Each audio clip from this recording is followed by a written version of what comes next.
All right, so today we're going to talk about a design pattern that is totally revolutionizing how AI agents work. It's called ReAct. And honestly, it's the secret sauce that makes AI feel less like a simple chatbot and more like something that can actually, think and solve problems. Let's break down how it works. I mean, just think about it for a second. What if an AI could do more than just generate text? What if it could actually use a search engine or a calculator or look something up in a database to find an answer, just like you or I would? That's the huge leap we're talking about today. But to really get why ReAct is such a game changer, we have to start with the problems. I mean, even the most powerful large language models out there, the brains behind things like ChatGPT, have some pretty big blind spots that I'm sure you've bumped into. You know what I'm talking about. They can hallucinate, which is just a nice way of saying they confidently make stuff up. They're also totally stuck in the past. They have no access to real-time information. Ask them about what happened an hour ago, and you get nothing. They also really struggle with any task that needs more than one step to figure out, and they don't have a way to remember things long-term. These are the exact issues that ReAct is designed to fix. So what's the solution? Well, we have to give the AI a fundamentally new way to think. And this isn't just some minor software update. We're talking about a completely different architecture for problem solving that blows the doors off what AI can do. And that new way is called ReAct.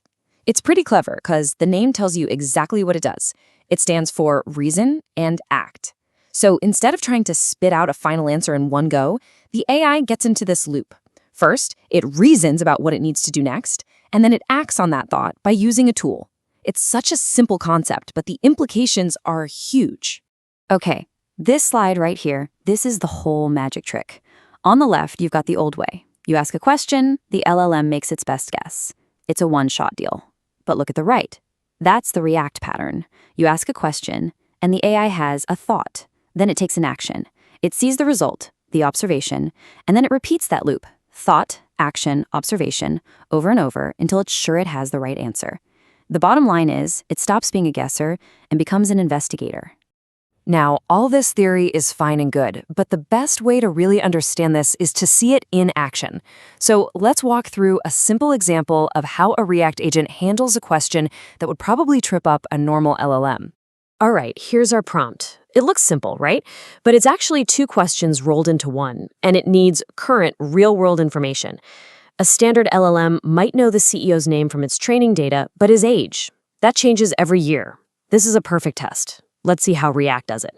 So first, the agent thinks to itself. It breaks the problem down. Okay, first things first, I need to find the current CEO of Microsoft. Then it acts. It calls a search tool with that exact query. And finally, it observes the result that comes back. Satya Nadella. Perfect. Step 1 is done. But it's not finished. It enters the loop again. The next thought is, okay, great. Now I need to find Satya Nadella's age. It uses the information it just learned to form its next action. So it calls the search tool again, but with a new, more specific query. And the observation comes back, 58 years old. And only now, after it's gone through these steps and collected all the pieces it needs, does the agent put together the final answer. You see how powerful this is? The answer isn't a guess, it's assembled piece by piece from verified external information. If you're looking for an easy way to think about all this analogy is perfect. A ReAct agent is basically like a sharp engineer trying to debug a complex system. They don't just guess what the fix is, no.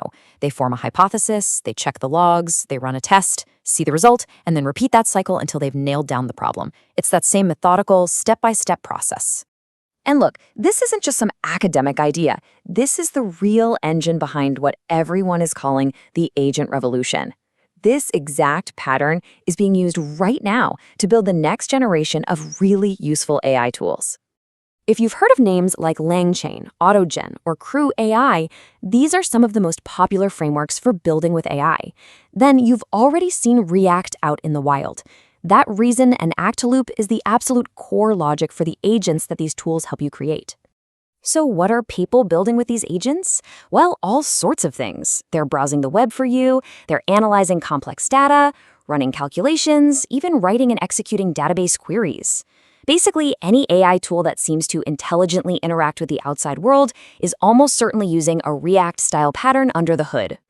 Now, some of you might be thinking, hey, this sounds a lot like RAG, which stands for Retrieval Augmented Generation. And that's a great point, but there's a crucial difference. Traditional RAG is like a one-shot deal. It retrieves some information once, then it answers. ReAct is way more dynamic. It can retrieve info, think about it, and then decide to go retrieve more info again and again. It's just so much more adaptive. But here's the cool part. It's not an either-or thing. In fact, the most powerful AI agents being built today actually combine these ideas. They use ReAct as the main decision-making engine, RAG as one of the tools it can call, and then add a memory component on top. When you put them all together, you get something truly powerful. So let's just zoom out and put a bow on this. What is the fundamental shift that ReAct brings to the table? Well, it's about transforming an AI from something that just repeats patterns into something that can actually solve new problems. The benefits are pretty clear, right? By checking its work against real tools, it massively cuts down on making stuff up. It's the key that unlocks using any external tool. It's fantastic for complex multi-step problems, and maybe best of all, we can actually see its thought process, which makes the whole thing way more transparent. Now, it's not a silver bullet. It has its downsides. All those back and forth calls to tools can make it a bit slow. It also uses more tokens, which can make it more expensive to run. And sometimes its performance really depends on getting that initial prompt just right. These are the real-world trade-offs that developers are wrestling with. So if you remember one thing, let it be this. The ReAct framework is what turns a large language model from being just a text generator, a really fancy parrot, into a genuine autonomous problem solver. It's the step that takes AI from just talking about the world to actually acting in the world.